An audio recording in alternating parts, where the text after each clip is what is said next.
When Elizabeth approached her apartment building, she saw Karen, the girl renting her apartment, through the window. Though technically her tenant, Karen was more like a close friend, the closest she had, the one she could confide in about the heartache that had been plaguing her for years. And now, Karen was moving out. Karen was thrilled, not just because she was changing apartments, but because she was getting married and was truly happy. "I'll just come in and start complaining as usual," Elizabeth said to herself out loud, deciding that this visit she would focus solely on Karen and her happiness. "I hope her life will be wonderful, full of love and understanding with her fiancé, and maybe a few kids too, because that's all one really needs." She climbed to the third floor and rang the doorbell. Karen, as if expecting her, immediately opened the door. "Oh, Elizabeth, I'm so glad to see you. Stephen went home, and I felt so lonely.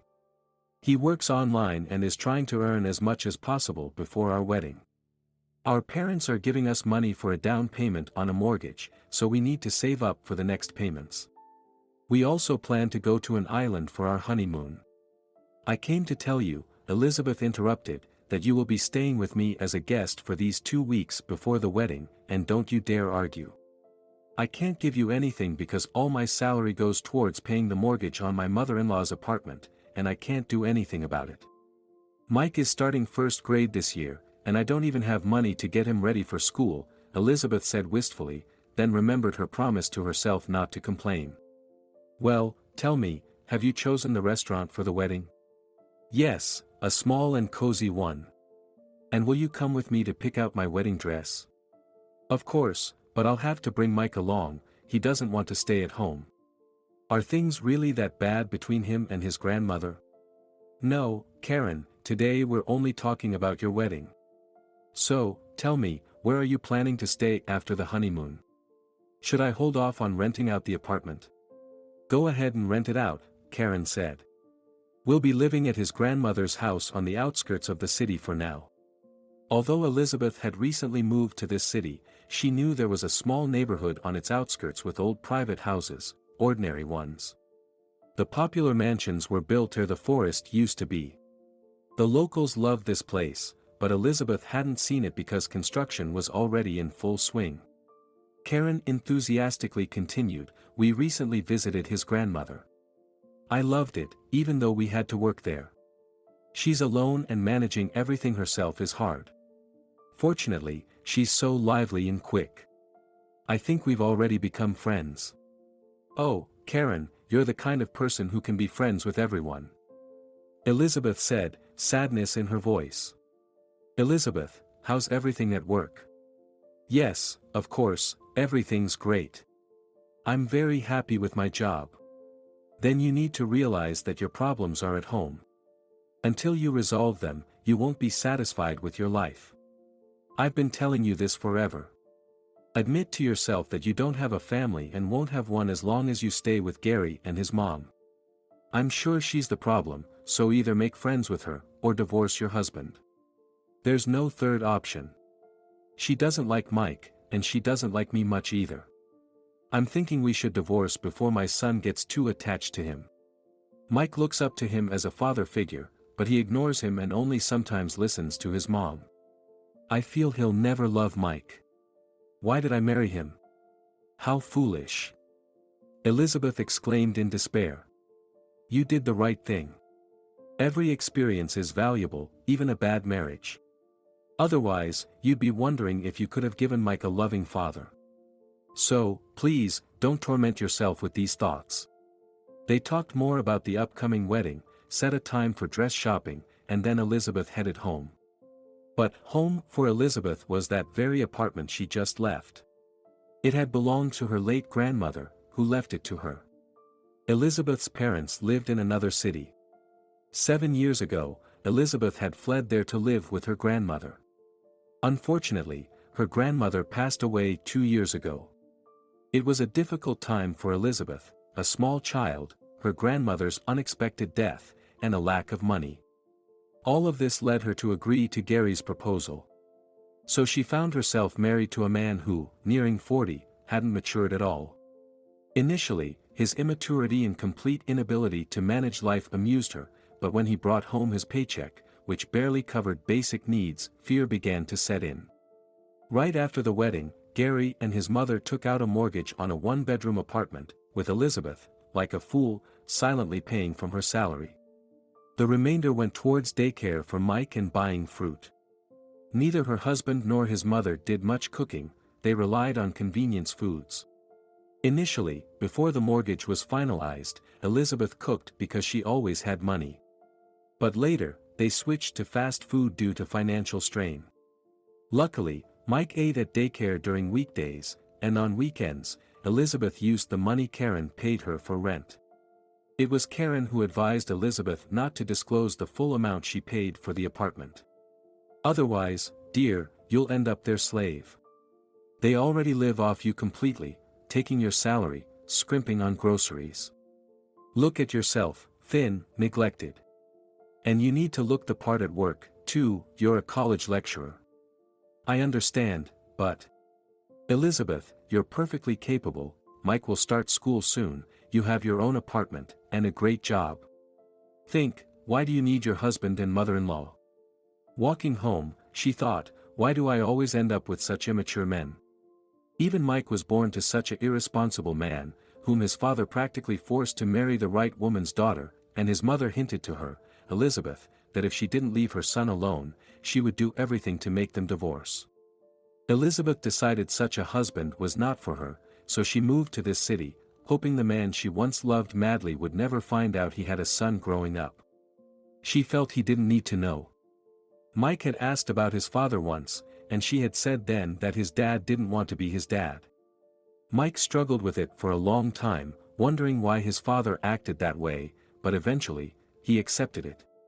When Gary appeared soon after, he never considered him his father.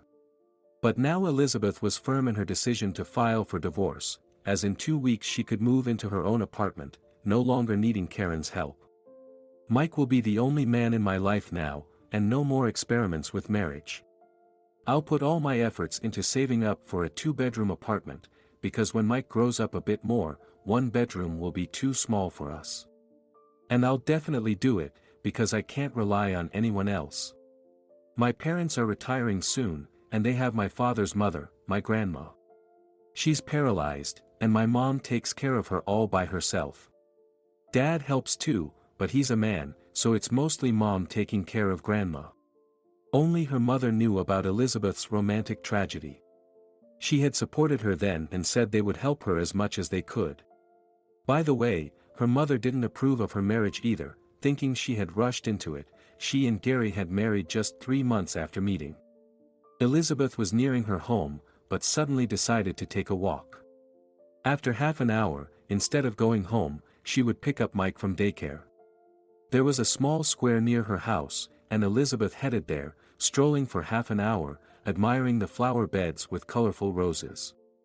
Then, feeling serene, she went to the daycare. The children were outside, and Mike, after getting permission from the teacher, joyfully ran up to her. "Mom, can we walk around? I don't want to go home, Grandma will scold you again for coming back late from work and not helping with chores. She tells you that every day, as if you don't work, just walk around. You know, Mike, I did take a walk today, right before coming to get you. But that's not enough. Let's go to the cafe we sometimes pass by and have ice cream. And pizza too, Mom. And pizza too." And they turned into the cafe. They returned home late, just as Gary returned from work. He and his mother looked grimly at Elizabeth and Mike.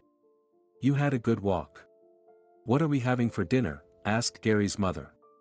"Mike and I aren't hungry. You can make something for yourselves," Elizabeth calmly replied.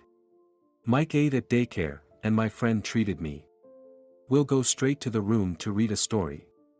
Elizabeth and Mike didn't even step into the kitchen. Mike, satisfied, hurried off, grabbing his mother's skirt because he spotted a beautiful woven basket in the corner of the kitchen. "Mike, see what's over there? Gary got it for you," said his grandmother. "You'll go with her to the market for vegetables, you're a big boy now." Elizabeth remembered seeing that basket with a broken handle by the trash bin that morning. Have they lost their minds? Last time, Gary brought a suitcase with one wheel, and I barely convinced him to throw it out. Do they have some kind of illness or something? It's awful, disgusting. They read a story, and Elizabeth, as if accidentally, fell asleep with Mike on the couch. In the morning, they got up early, quickly got ready, and left for daycare quietly, not waking anyone. During lunch break, Elizabeth talked to her colleague who had recently separated from her husband. Her colleague advised her on the first steps to take. Elizabeth was in a hurry because she feared that pity for Gary would make her change her mind. A month and a half later, they divorced, and Elizabeth and her son moved into their own apartment. Soon, Karen and her husband came to visit, and Karen, happy for her friend, said she had seen Gary and was very surprised by his condition. You know, he sincerely mourns that you left him. I even believed him, Karen said. Gary is really upset about the divorce. He recently came to us and complained that his mother doesn't let him live peacefully and interferes too much. He also said that the happiest time in his life was the first 6 months with me, before his mother intervened in our relationship. At that time, she had some man, but he couldn't handle her meanness and left. I think if it weren't for her, I could have convinced him to change jobs, and maybe we would have lived okay, without great love. Gary is a good person, just lacking initiative because he listened to his mother all his life. Do you feel sorry for him? Karen asked in surprise. I feel sorry for him and myself, Elizabeth sadly replied.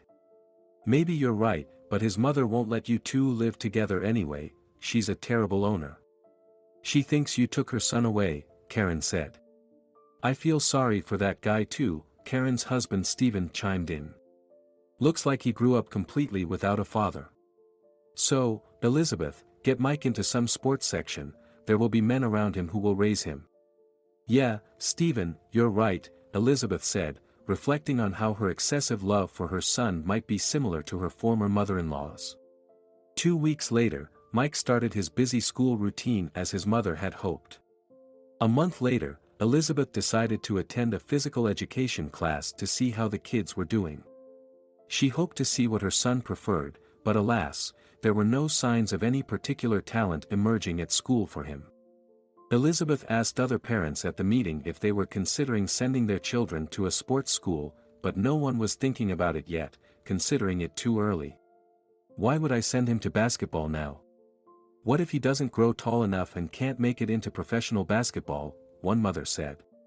I'll see first if he does well in studies. If he finds it tough, I'd rather send him to a chess school than boxing or wrestling, another mother said. Elizabeth was perplexed, but then she suddenly thought, why am I even taking advice from these women? I should start with Mike himself, but I think he'll probably say he wants to be a football player. To Elizabeth's surprise, Mike said he wanted to learn how to swim. Every boy wants to learn to swim. I'm talking about choosing a sport where you can succeed and become a champion, because everyone in life must strive for victory. It's like in high jump, where the athlete keeps raising the bar higher and higher. By the way, swimmers also have competitions, Elizabeth explained. Well, I'm going to learn to swim, Mike stubbornly insisted. Is this your decision, Mike, or did someone advise you? Elizabeth asked. Yes, it's mine, Mike confirmed and suddenly asked, Mom, can you swim? Of course, I can. Although, I swim like a dog. Elizabeth started. Like a dog? How's that? Mike asked in surprise. I can't explain it to you. That's just how we all swam when we were kids, Elizabeth said. No, I want someone to teach me. Teach me. What's his name? Mike hesitated. A coach, Elizabeth prompted. Yeah, a coach. Mom, is it expensive? Mike quickly asked. If it is, I won't learn. I'll learn to swim like a dog, just like you. It's not more than the money, Elizabeth chuckled. I'll earn the money. The next day at the store, Elizabeth ran into Stephen. They started talking, and she mentioned that Mike wanted to pursue swimming professionally. But I'm afraid he'll start swimming now, then want to be a figure skater or something else, Elizabeth said. Elizabeth, First of all, he needs to learn to swim now anyway. I think you agree with me on that, Stephen replied. Yes, you're right. Not learning to swim in childhood is bad, Elizabeth agreed. And secondly, Stephen continued, he's still too young, he has time ahead of him to make a final choice. But knowing how to swim will always be useful to him in life. So, it's okay if he starts swimming now. Stephen, do you happen to know if there's any swimming club in our city? Elizabeth asked. Yes, there is. I even know someone who works as a swimming coach. He can help you. He'll even assess if Mike has potential for swimming professionally or if he'll just be an enthusiast. He's a good guy, we went to the same school. He's a year older than me. Want me to give you his phone number? Just tell him I recommended you, Stephen offered. Let's do it. Elizabeth said excitedly. Stephen gave her the phone number, then called his friend George and said, George, a mom of a first grader named Mike will call you soon. Don't turn her down, okay? I never turn anyone down, George replied. Then I'm reassured about Mike, Stephen said. Stephen hung up the phone and turned to Elizabeth. Well, George said you can call him this evening, he informed her. Just 2 days later, Mike went to the pool for the first time, dressed as young swimmers should be. They were greeted by a young man who smiled and asked. So, Mike, tell me straight away, are you ready for serious work? Are you prepared to swim not just to participate, but to win competitions? I don't know, the boy honestly replied. I don't even know how to swim yet. When I was learning to read, I didn't tell anyone for a long time that I could read. My grandmother said it was right not to show off how smart you are, so I didn't. But my teacher at school praised me, and all my classmates were still reading syllable by syllable. Well, reading can be like that. Swimming is a bit different. Tell me honestly, are you afraid of the water? George asked. No, Mike said in surprise. Why would I be afraid of it? You shouldn't be. Some kids cry when they get into the water. Now, let's introduce ourselves. I'm George, you're Mike, and what should I call your mom? He asked. Elizabeth, the boy replied, and his mom added, George, can you tell us what else we need for the lessons? George checked with Mike what equipment he had, then said. Everything you need, you already have. But most importantly, he should always have the desire to learn, the desire to win, and to swim. From that day on, Mike started going to the pool twice a week, Tuesday evenings with his mom and Saturday mornings with a neighbor boy. Gary probably found out that Elizabeth was alone on Saturday mornings and often visited her, hoping for reconciliation. He complained to her about his mother. Apparently, living with her was unbearable for him. Go work somewhere else, Gary. You'll earn money and get away from her guardianship, maybe even find a woman without a child, Elizabeth advised him. Time passed. Mike's training schedule changed. Now, instead of Saturdays, they started going swimming on Friday evenings, and by the time they returned home, it was already dark. Soon, Mike began to notice that after the workouts, George started joining them outside more and more often. Then, he and the neighbor boy, Jack, would walk ahead, while Elizabeth and George walked behind. George would see them home and then continue on his way. It was during these walks that Mike harbored a secret he didn't trust anyone with. One evening, he suddenly realized he really wanted George to become his father. In their peaceful life, a wonderful event soon occurred. Karen gave birth to a daughter, Kathleen. She asked her friend to be Kathleen's godmother, and Elizabeth gladly accepted. On that day, Elizabeth was surprised to see George as the godfather. The baptism ceremony was solemn and calm, the baby didn't even cry, and Elizabeth was filled with joy as she held Kathleen. She remembered that Mike had been baptized on a rainy day, and they had been in a rush. Mike's godmother had been their neighbor, and there had been no godfather at all. Elizabeth was pleased that everything had worked out so well for Karen. The weather was perfect, and Elizabeth was not a stranger to Karen's family but rather very close. The godfather was not just Stephen's friend but also someone familiar to Elizabeth and Mike. At that moment, Elizabeth admitted to herself that she really liked George. She had thought he was married and certainly had children, especially since all the boys at training practically worshipped him.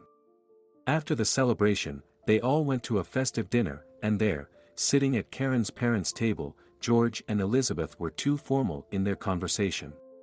Karen was annoyed. "What's this all about? I'm not asking you to call each other relatives, but, my friends, stop talking as if George is the boss and Elizabeth is his subordinate." After the baptism, their relationship became easier, and the tension from Elizabeth disappeared because Karen had told her that George was not married. George also started treating her and Mike differently. George and Mike began calling each other often, and soon after, when Mike fell ill, he told George their address during a phone call. George immediately came over with different tasty foods and a positive attitude to support the boy, who was so sick for the first time that they had to call an ambulance twice. Later, when Elizabeth was at work, George came several more times, warmed up dinner for him, fed him, and helped him with his homework. Karen saw that George was in love with Elizabeth and decided to talk to her friend. However, an unexpected event occurred that threw Elizabeth off her usual course. For years, she had hoped that she and Mike's father would meet one day and be together, but fate had its own plans. Elizabeth and one of her colleagues were sent on a business trip to the city where her parents lived. On one hand, I'm glad, but what about Mike, she wondered. And here, as always, George came to the rescue, saying he could look after Mike either at his place or theirs. Mike wanted to move in with him. Elizabeth agreed and gave George the keys to her apartment so they could fetch the necessary textbooks and clothes. She left, comforting herself that she was only going away for a week. Her companion was a young colleague who had recently married, and he saw this trip as a tragedy. They were sent to a scientific conference where their participation was mandatory. "Listen, don't worry. We'll only be there for 5 days, and 2 of those days we'll spend traveling. The road isn't just boring speeches, it's romantic. Yes, in its own way, but the new impressions and the kilometers left behind are impressive. So, don't be sad," she reassured her colleague, lying on the top bunk in the train carriage. They arrived late at night, were met, and immediately taken to the hotel. The next morning, they were already sitting in the hall, listening to the speakers. Their presentation was scheduled for the 3rd day, and they weren't particularly nervous about it.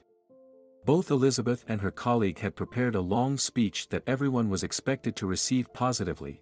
After all, it wasn't an hour-long report. Elizabeth proposed this format to her superiors. "We'll spoil the whole impression of our work, the audience won't want to listen to endless words.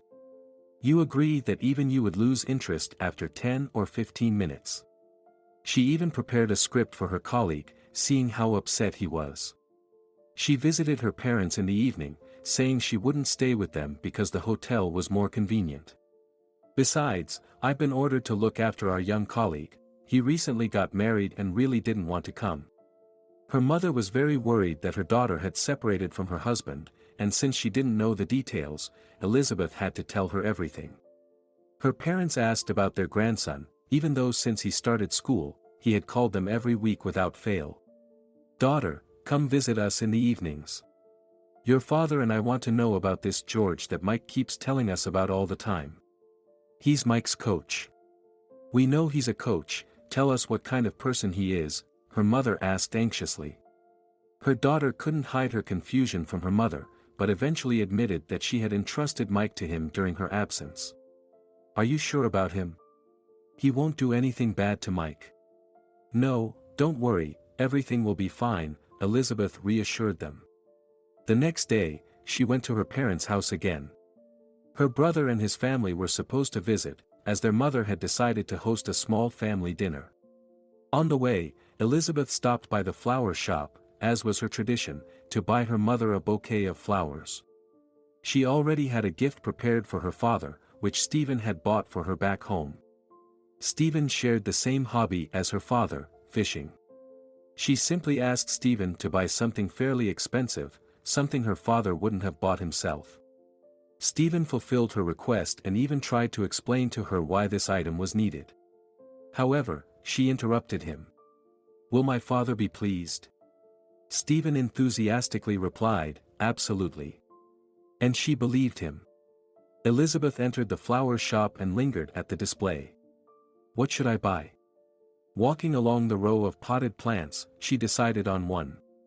But which one? She wondered about her choice.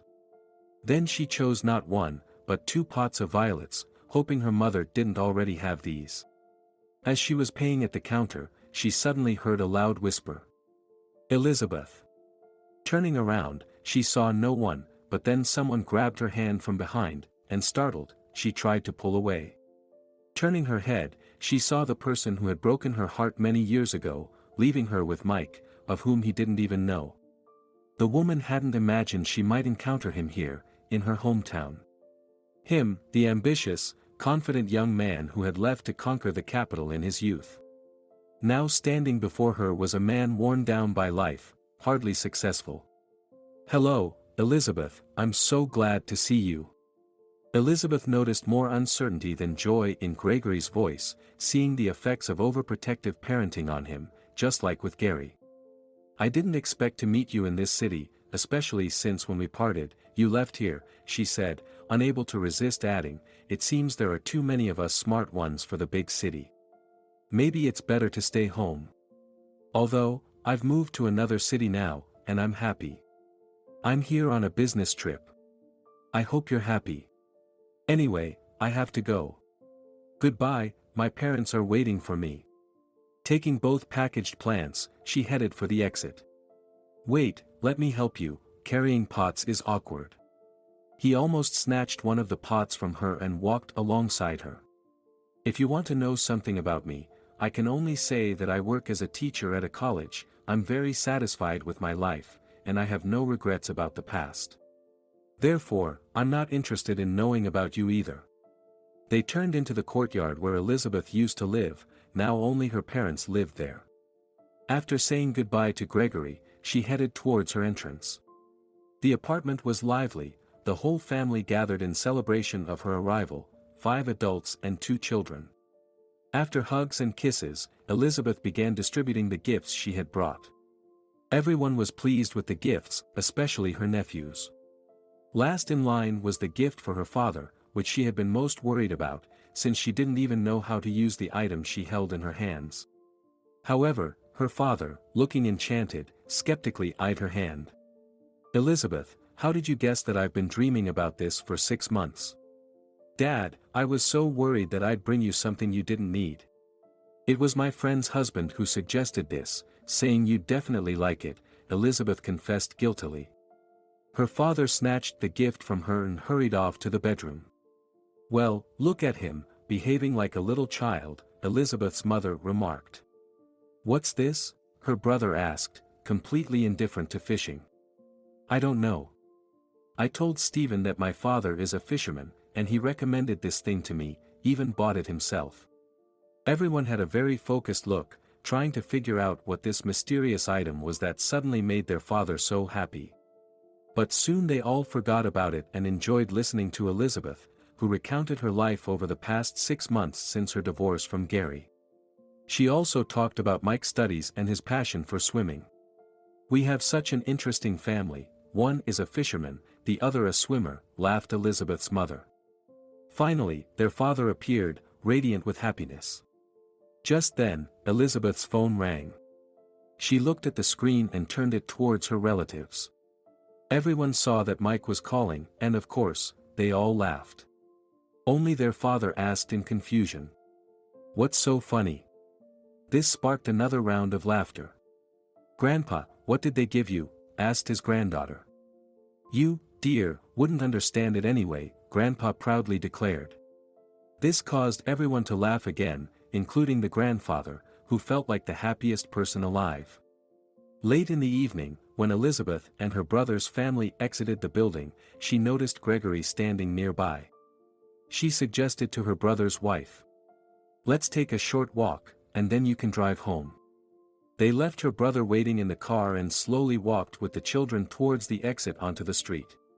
Shortly after, her brother caught up with them, stopped, and the whole family got into the car and drove off. Elizabeth headed back to the hotel, annoyed in her thoughts. He'll be waiting for me again tomorrow. But the next morning, she had no time for him as she and her colleague had to present to the audience. Elizabeth wasn't too preoccupied with her personal concerns at the moment. She felt confident in herself, knowing she had chosen the right strategy. In the end, they delivered their presentation flawlessly as planned, even receiving applause. During lunch, some conference attendees even approached them to shake hands as a sign of approval. When Elizabeth left her parents' place in the evening, Gregory was again standing by the entrance. "Don't hide from me, I just want to know how old your son is," he asked. Unashamed of deceiving him, Elizabeth replied, "He's 5.5. Why are you interested in my son? You should have your own children, probably older than mine." "I have neither a wife nor children, and I live in my parents' apartment," he replied sadly, the man Elizabeth had once loved deeply. Now, looking at him, she felt both pity and a strange sense of relief. It was as if a spell that had haunted her all these years had finally been lifted. She had been waiting for Gregory to come back for her and take her and her son away. Now she finally understood that it would never happen, not because he wouldn't do it, but because she herself no longer wanted it. She didn't want to see him or hear from him ever again.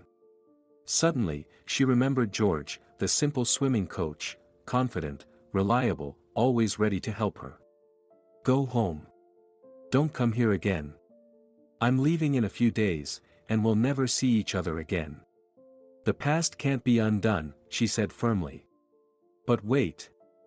I was told you're not married," he protested. "You can't believe everything you hear," Elizabeth replied. She turned sharply and walked into the hotel lobby, where her colleague was waiting. "Finally. I was worried about you, Elizabeth. Some guy was looking for you very persistently. I even have a guess who it might be, since you used to live here before. Must be your old admirer. By the way, I heard a lot about him from the woman on duty today. She remembers you and wanted you to come say hello. She wants to see how you've turned out," her colleague explained. "Who?" Elizabeth asked in surprise.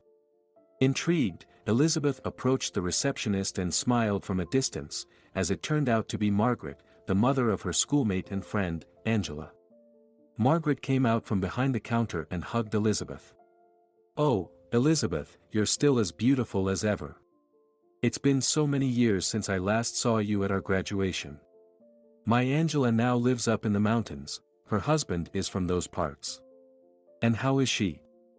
Elizabeth asked. "Her husband serves in the military prosecutor's office, their daughter and son are growing up, everything's good. But I haven't seen her in years, I miss her and the grandkids," Margaret explained wistfully. Then, with a sigh, she looked at Elizabeth and said, "And Gregory has been bothering me these days, following me around. He's not good for you, forget about him. Let me tell you all about him. Nothing good came out of him," she began her tale. "He never settled on a profession or a family. His mother is alone now, his father passed away 3 years ago. Neither of them is adapted to life without him. You know how it goes. Gregory married under his father's orders, but he and his wife's father ended up having strained relations. They divorced after 6 months. He didn't pursue education, or maybe he couldn't, I don't know for sure. Then he married again but divorced quickly once more. Soon after, his father passed away, and competitors took over his father's business since Gregory knew nothing about it. Now he and his mother live on their last savings and what his father's side of the family left behind. Apparently, his share of the business was bequeathed to his granddaughter, who turned out to be quite bright. She graduated from university, married well, and is involved in something online with her husband. Who would have thought? I thought he was so smart back then, Elizabeth marveled. What about you? I don't know your parents well enough to ask, and it feels awkward. Angela keeps asking about you all the time, Margaret said. Margaret, give me her phone number, I'll call her myself. I'm here on a business trip, staying in your hotel, to avoid bothering my parents. I spend my evenings with them and then come here to sleep, Elizabeth explained. And who's that young man I was talking to? Margaret asked. He's my colleague, just got married recently and really wants to go home. I teach at the college, but I don't have a husband yet, Elizabeth said the last sentence in a tone that made Margaret refrain from asking further, understanding that Elizabeth's life wasn't perfect. Elizabeth took Angela's phone number from Margaret and said she'd call her early in the morning. They wake up earlier than us there, so I'll have time to talk before our conference starts. In the morning, Elizabeth did indeed feel calmer after talking to her friend, but she didn't disclose the truth about Mike even to her. She simply mentioned she had a son and divorced her husband 6 months ago. They reminisced about all their classmates and regretted never having a reunion since school. Elizabeth, come visit us when you have vacation, Angela invited her. We have our own cottage, plenty of space for everyone, and the nature here is simply amazing. I miss my parents, of course, but I have no regrets living here. I love it. What about your living situation? I live in a 3-room apartment that belonged to my grandmother. It's enough for Mike and me, Elizabeth replied. Suddenly, Angela started asking her if she planned to remarry. Elizabeth didn't want to delve into that topic and said she didn't have time now. Her colleague was rushing her as she was currently on a business trip, with work starting in half an hour. After saying goodbye to her friend, she quickly freshened up because on her last day of the trip, Elizabeth decided to show her colleague around her hometown. They walked for 2 hours straight, and all that time, Elizabeth noticed Gregory lurking nearby. Let's say I'm on a business trip now with some free time, but why isn't he working? Odd.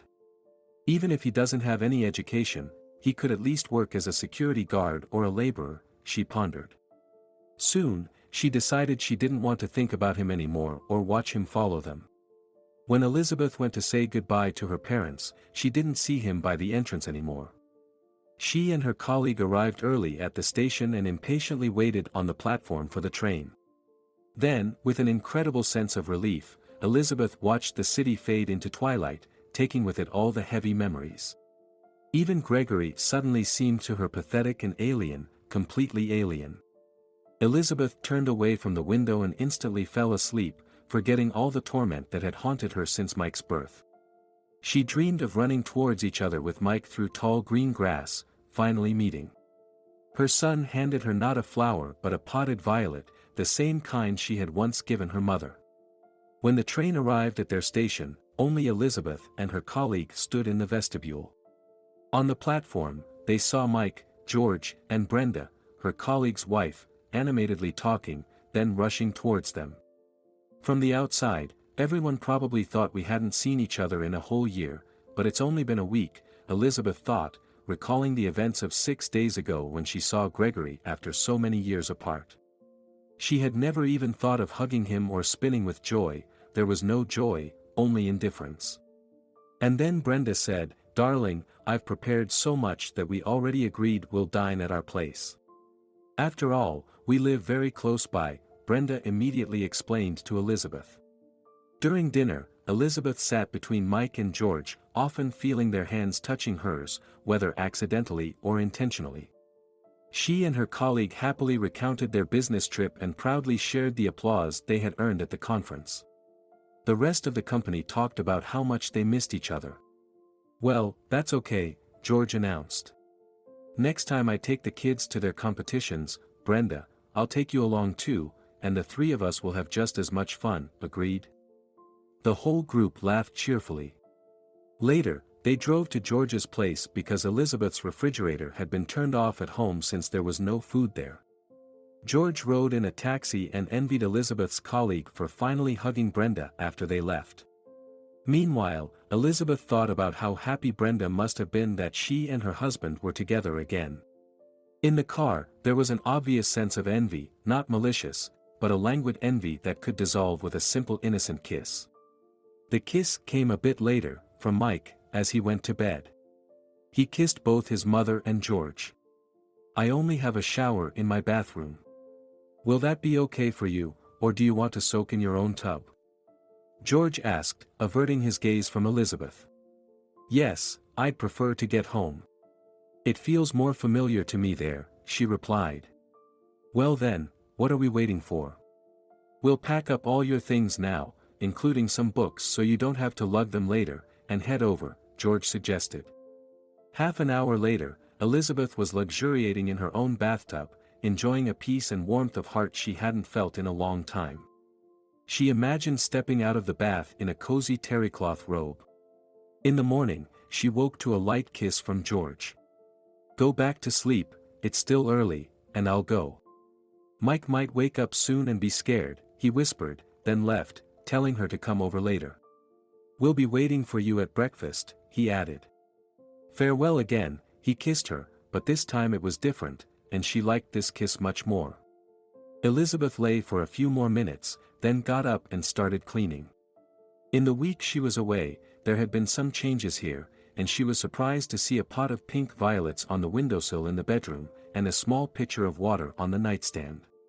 She also noticed a framed photograph in the living room where she and Mike stood smiling by the park entrance. Yesterday evening, Elizabeth noticed that the faucet in the bathroom no longer leaked, and an unfamiliar melancholy enveloped her. Then the phone rang. Mike, Elizabeth saw and answered, Mom, are you still asleep? Breakfast is ready, come over to us soon. I'll be there soon. Quickly getting ready, Elizabeth ran to George's place, stopping at the store on the way to pick up her favorite cake. For breakfast, they had hot sandwiches with cheese and sausage, and yogurt. Wow, both pleasant and healthy. I also brought something not so healthy, Elizabeth remarked. Yeah, that's bad, George added, but we'll eat some unhealthy stuff too, right, Mike? I think so, the boy replied. The three of us will manage for sure. They ate in silence for a while, then started talking one by one. You know, Mom, Mike began mysteriously, it's nice here, but it's cramped. Yeah, home is always better, George added. So what's the good part when you, George, are left here alone? Mike asked, somewhat theatrically and unnaturally. Who's the author of this drama? Elizabeth asked sternly. The men lowered their heads, but Elizabeth guessed herself and said, Karen gave you the idea too? Yeah, George said sadly. You silly men, and Karen is clever, coming up with who knows what. Elizabeth grumbled. We all understand, right, Mike? He just nodded in response. So, Mike, George began hesitantly, I'm asking for your mother's hand and heart. Do you agree? Yes, I fully agree, Mike said, standing up and crossing his arms over his chest. Her rejection is not considered, he added proudly, lifting his chin. Then he laughed and said, this is our manly version. So you have no choice. Okay, Elizabeth said resignedly. And then what? That's, Mike faltered. No, Mike, it's not everything. It's only just beginning, George said and approached Elizabeth. He hugged her and kissed her, then opened his hand, revealing a box. He opened it, and Elizabeth saw 2 rings inside. And then events began to unfold rapidly. First, George introduced Elizabeth and Mike to his parents, then his and her parents met. The wedding preparations went unnoticed, but the wedding itself was memorable for everyone, as it was hosted by the most popular host in their city, Wayne, who was already 70 years old but jumped around at weddings like a young man. This was because he was George's patient, who had been one of the city's best masseurs for 8 years, with swimming instruction as his official job. After the wedding, they moved into Elizabeth's apartment, while George's apartment was converted into a massage therapy room. They went on their honeymoon to the mountains, where they had a wonderful time. They also loved Angela's house, and Elizabeth began to dream of buying their own home. Time passed, and immediately after the wedding, Mike started calling George Dad. George, in turn, formally adopted him right after the wedding. Soon, the boy started asking when he would finally have a little sister. His parents said they didn't know yet, but soon they all happily learned that Elizabeth was pregnant with a girl. During one of her routine visits to the OB/GYN, Elizabeth met another pregnant patient who was also seeing her gynecologist at the same time. She was astonished when, upon leaving the maternity ward with her daughter Rebecca, she saw Gary greeting this woman. He rushed up to Elizabeth and exclaimed loudly. "Thank you, Elizabeth. If you hadn't advised me to move to another city for work back then, I wouldn't have this happiness now. Can you imagine, I have a son now," he said. "But we decided that it would be better for the child to stay in this city, and I found a job here. Now I have good experience, and I'm considered a valuable employee at work." Once, during a family meeting where they invited their parents, George and Elizabeth sought their advice: should they buy a house within the city limits?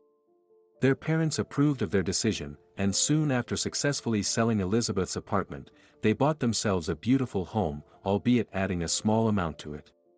During their housewarming party, Elizabeth's parents and her brother and his family came, and it was then that they told her about Gregory, who hadn't achieved anything in life and had lost everything in the end. After their mother's death, he was left alone. His sister didn't communicate with him. He didn't work anywhere, didn't pay rent, and it ended with him taking his own life. Elizabeth responded to her family. "He's been dead to me for a long time, and I don't even feel sorry for him because he chose this life for himself."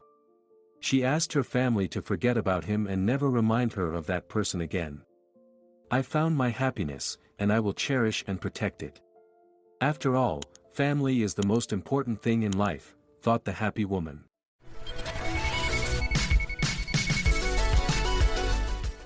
Alright, everyone's presentations are done. Nick, the manager, said as he tried to move the discussion forward. "Excuse me, I haven't. I recently found out something." Nick interrupted me and began to speak. "There's apparently someone in this department who didn't graduate high school and is just a part-timer. Meetings should be for employees only." Absolutely right. His lackey, Mike, of course, agreed with Nick. "I'm leaving." After leaving the meeting room, I started to shut down my computer. I noticed that an email had arrived, not in my personal inbox, but in the company's shared email. Thinking, there's no point in speaking up, no one will listen, I went home quietly. The next day, I heard a commotion from Nick's desk. He was staring at his computer screen, his face pale. "Nick, is something wrong?" Mike looked at the screen with him. And he turned even paler than Nick. Why is he so angry? Knowing the reason for Mike's distress, I thought to myself, serves them right. My name is Adam. My mother passed away when I was in the 9th grade, and I was raised by my father. Well, you could hardly call it being raised. After my mother passed, my father changed. He drowned his sorrows in alcohol, and though he still went to work, he squandered our living expenses on horse racing. Because of that, I had to start working part-time as soon as I entered high school. Every month, I went to the convenience store with bills in hand that couldn't be auto-deducted from my father's account. Even though I endured it because I didn't want to be alone, I reached my limit in my second year of high school and dropped out. I found a live-in job at a distant inn. Thank you for everything. The day I left home, my father, still staring at the TV, spoke. Take care. That was our last conversation. Back then, 18 wasn't the age of majority, so I needed my father's permission to work, and I couldn't hide my place of employment. Yet, my father never visited me even once. I kept working just to survive, and before I knew it, I was 42. Years of hard work paid off, and I was transferred to the headquarters. I was thrilled to be recognized by the company, as I thought I'd be working in the field until retirement due to my lack of formal education. Listen up. Our work can change the future of our employees. Don't drag us down.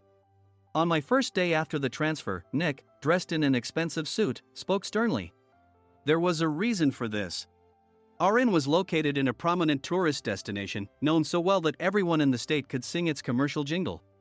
At its peak, we had 5 locations within the state.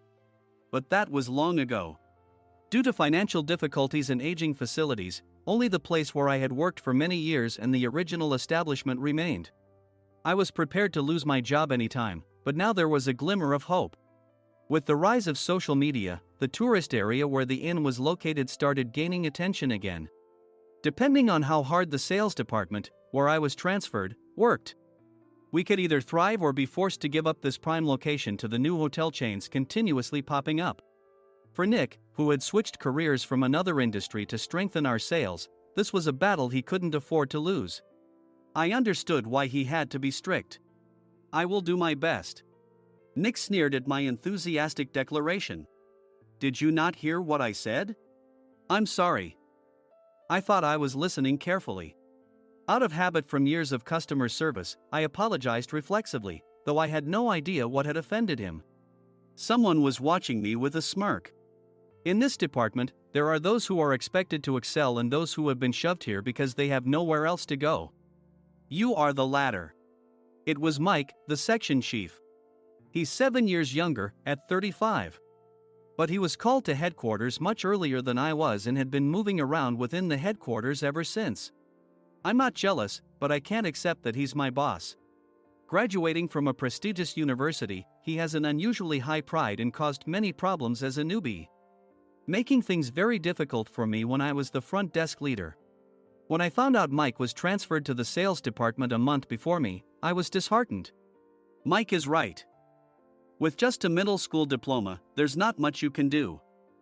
Don't even think about achieving results. As if I didn't exist, Nick remarked, I'm thirsty. Mike eagerly ran to the coffee maker. It seems Mike is Nick's lackey. I regretted being happy about my transfer to headquarters, wishing I had stayed on site forever. Send a direct mail to every company on this list by the end of the day. Nick only assigned me tasks that even a new graduate could handle. What? There are over 1,000 companies. You want me to send to all of them by today? Yes, if you and your fellow misfits split the work, even those with nowhere else to go should finish by today. I glanced at the employees typing away expressionlessly. They were worn out from customer service, only thinking about leaving on time, or were women reassigned after having children, with zero motivation for work. Even Sam, a new graduate from the same university as Mike, who was supposed to be among the expected achievers, had no enthusiasm for the job, having joined the company wanting to do customer service. I don't care what they say, I plan to quit anytime, he said. Only Nick and Mike were highly motivated, making all the decisions between the two of them. I originally only wanted to work at the inn to survive and had no particular attachment to this job. I swallowed my words, thinking I had no right to reprimand them. About a month after the transfer, Nick told us with a frustrated look. To commemorate the 50th anniversary, we've decided to create a plan exclusive for one group per day. Originally, Mike and I were supposed to come up with it, but our president, Mr. Thompson, insists on hearing everyone's opinions. So, you all get a chance. As Nick explained, Mike began handing out prints. Make sure not to embarrass Nick. If your ideas are half-baked, you'll have to redo them. It seemed that they had printed his handwritten notes by Mr. Thompson, which included several questions and a section for free responses. It made sense why Nick had to seek our input, given that all responses had to be submitted to Mr. Thompson. We were given a week to think about it, and a meeting was scheduled to compile our ideas. My plan is to let guests enjoy both the old and modern America. Nick began the presentations. Guests would watch a master confectioner at a nearby traditional sweet shop make sweets in front of them. The welcome drink would be premium tea in a bottle. Nick's plan was certainly attractive. After his presentation, Nick called on us to present in the order we were seated. Just as I stood up for my turn. All right, everyone's presentations are done. Excuse me, I haven't. I recently found out something. Nick interrupted me. There's someone in this department who didn't graduate high school and is just a part-timer. He was likely talking about me. I joined the company as a part-timer and was made a full-time employee when I turned 20. That was 20 years ago, so Nick and Mike probably had no chance to know until recently.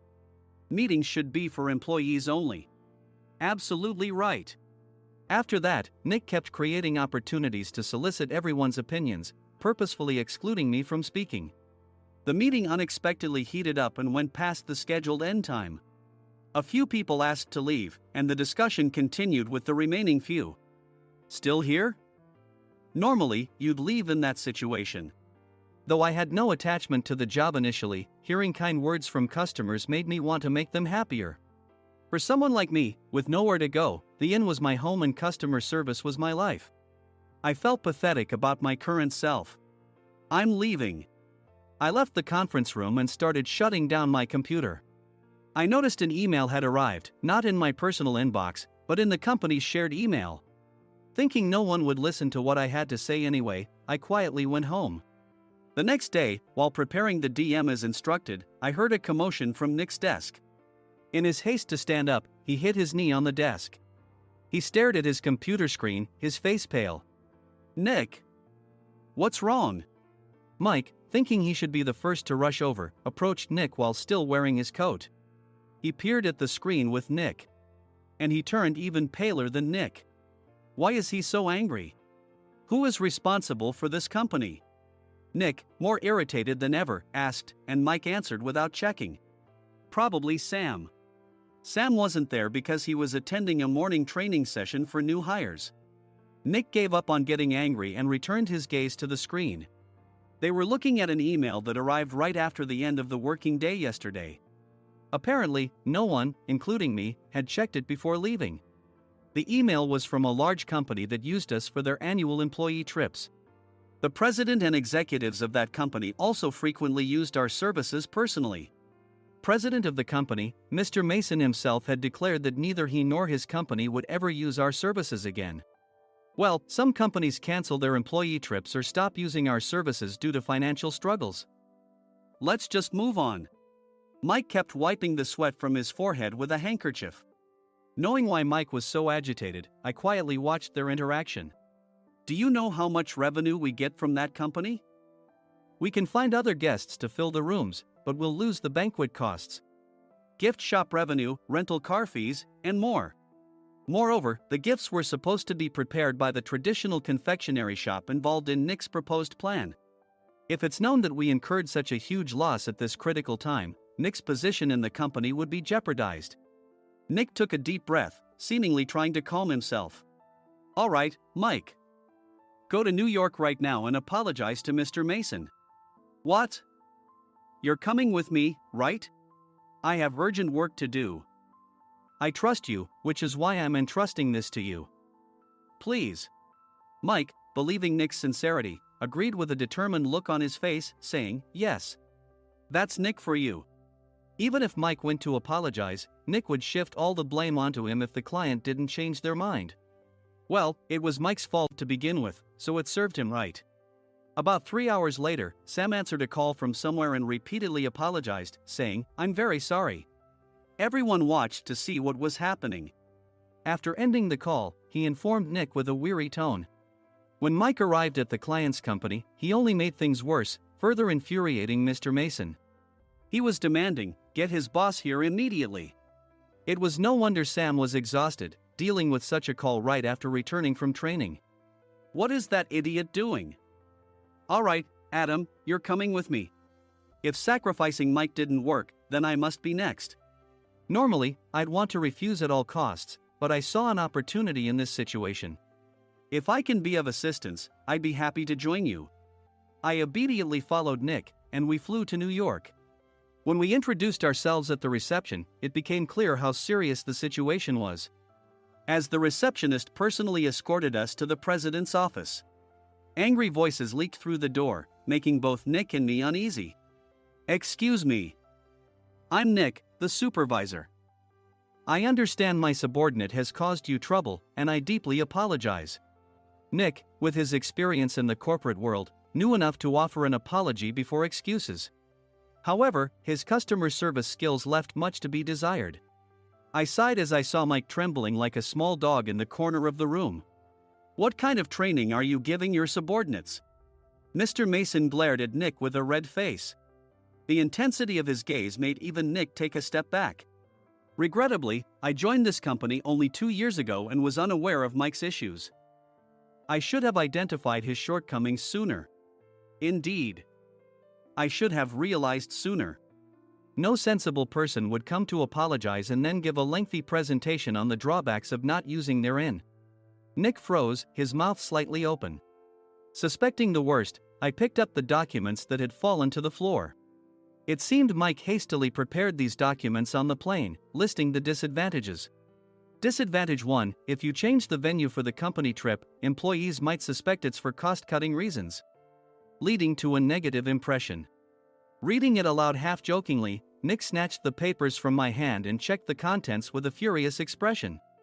Among the stack of documents was a receipt from a nearby convenience store's copy machine. I felt a pang of dread, hoping he hadn't shown the receipt as well. What do you think he said when I asked what kind of nerve he had to do this?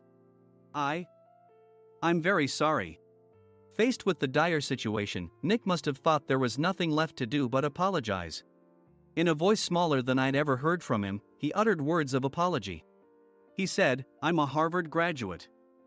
I don't believe I said anything wrong." Mike! What have you done? Forgetting his plan to pin the blame on Mike, Nick yelled loudly, even in front of Mr. Mason. "I didn't do anything wrong." "You're still saying that? Look at him." Mike pointed at me with a shaking hand. "I was assigned to headquarters in my 20s and now I'm a section chief. This guy only made it to headquarters at 42. Everything I've done proves I was right. So why are we losing the contract?" Having said his piece, Mike collapsed to the floor. "Of course. You were sent there because you had nowhere else to go." Mike never expected to hear such words from someone he looked down upon. He lunged at me, and Nick hurriedly stepped in to stop him. "Mr. Thompson told me Mike is a quick thinker, and to take good care of him." There's no way he was pushed aside. "Don't make things worse here." "He didn't say quick thinker, he said only quick-witted, didn't he?" I don't remember that part." I recalled the many troubles Mike caused when he was a newbie. When Mike was on the front line, his pride was so high that he never apologized to customers. Customer service, especially in our job, doesn't work alone. It brings both good and bad situations. If the front staff or housekeepers made mistakes, or the cleaning company didn't properly clean a room, one had to apologize to the customers regardless of personal fault. Mike, in such situations, would never apologize, insisting he wasn't at fault. This often angered customers, and as the front desk leader, I frequently had to apologize on his behalf. He caused complaints and disrupted operations, which is why he was quickly moved to headquarters. In departments where he didn't interact directly with customers, his quick thinking was beneficial and things went well. But it seemed his flaws were starting to show. Corporate reservations are supposed to be entered into the system by the sales representative. But a quick check yesterday revealed that more than 10 items were missing from the client's reservation. The handover document clearly stated what needed to be prepared. Why didn't you enter it into the system? Why do we have to give them special treatment?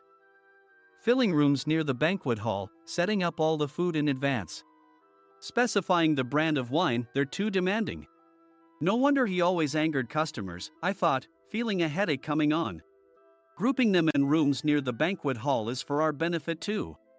It makes it easier for the staff to set up beds and serve breakfast since everyone's schedule is synchronized. As for the other requests, Mr. Mason suggested them to lighten our load. I didn't know that. Nick finally seemed to realize that Mike was the one who had angered the client. What did you say to them?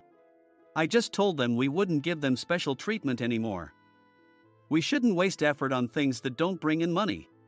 I was utterly exasperated at his lack of understanding of customer service. Of course, we shouldn't comply with unreasonable demands. But carrying over successful practices from past stays makes customers feel remembered and enhances their experience. Good memories encourage repeat visits. That's part of our job. I looked down at Mike, who was sitting on the floor. In our job, nothing is a waste. Mr. Thompson likely moved you to the sales department, hoping you'd finally understand this. How do you think he feels now that you failed to meet his expectations? Mike, tears in his eyes, fled the president's office.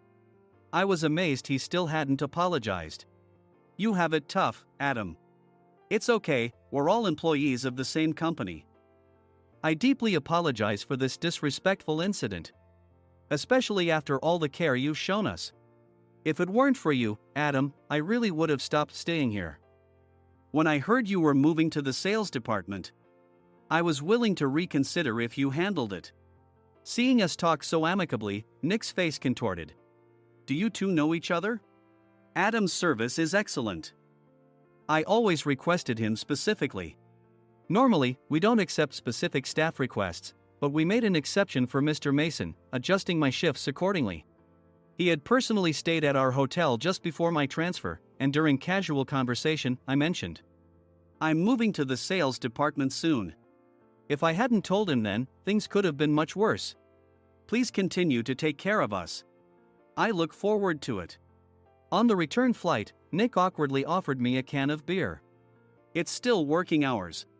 Of course, I had no intention of forgiving him for a single beer. Nick might try to pin everything on Mike and avoid any consequences. While pondering this, a startling fact came to light.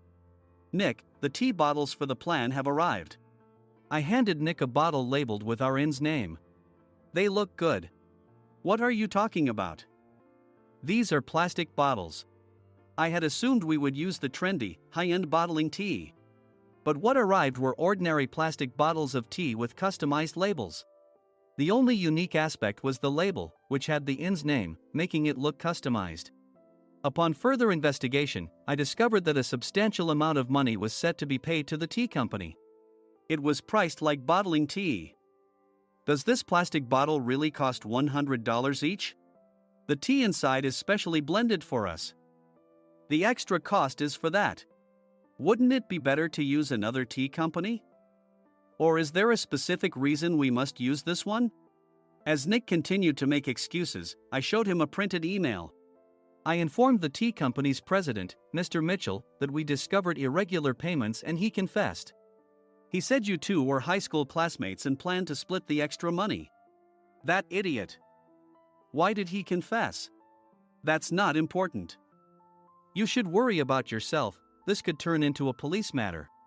Opening the bottle cap, I suggested. How about calming down with this tea? It supposedly has a relaxing effect. Nick drank the tea frantically. In the following days, decisions were made about their fates. Mike was reassigned to the General Affairs Department, with no chance of transfer or promotion, as per Mr. Thompson's orders. As for Nick, since the payment to the tea company hadn't yet been made, he narrowly avoided legal trouble. Instead, he was encouraged to leave the company, and to avoid further complications, Nick submitted his resignation. Rumor has it that connections between HR departments have made it difficult for him to find new employment. Even though it was good to have those two gone, something unexpected happened in the sales department. Everyone became motivated and united in refining the 50th anniversary plan. In the end, my plan was adopted. We collaborated with the Tourist Information Center to provide personalized guides. The plan, tailored to the number of guests, was truly special for the 50th anniversary. "Hey, is Adam's family coming to stay?" I immediately booked that special plan for my family. Sam noticed it on the reservation list and quickly picked up on it. "Yes, I'm inviting my father." "That's great. I might invite my parents too." I lacked the courage to face my father just as Adam. But here, with the confidence Mr. Mason praised, I felt ready. The 50th anniversary plan was a perfect opportunity to reconnect with my father. I hoped to bring back the days when we could laugh together as we once did.